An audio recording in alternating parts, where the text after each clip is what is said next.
Raise your hand if you've ever had to sign a non-compete clause at your job.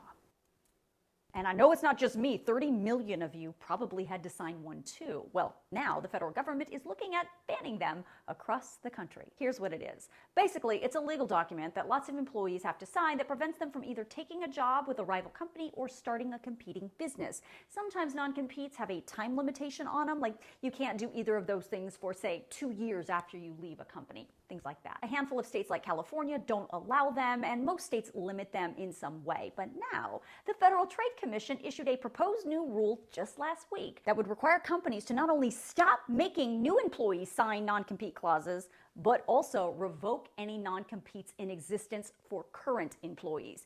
And they'd have to let those current employees know the non-compete is gone. This rule would also apply to independent contractors and anyone who works for an employer, whether it's paid or unpaid. The only exception is for buyers and sellers of businesses. You can still be subject to a non-compete clause. The FTC says these non-competes suppress wages, hampers innovation, and blocks entrepreneurs from starting new businesses. But the FTC isn't just randomly doing this on its own. More than a year and a half ago, President Biden signed an executive order asking the FTC to either ban or limit them. Now, there's already pushback, obviously, from the business community that says non-competes have a lot of benefits, including things like safeguarding intellectual property.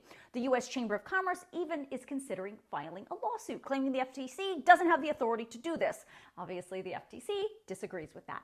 As I said, at this point, this rule is just a proposed rule. The FTC Commission voted 3-1 to move forward with this process. The public now has until March 10th to comment on the rule, and after that, it can be adopted.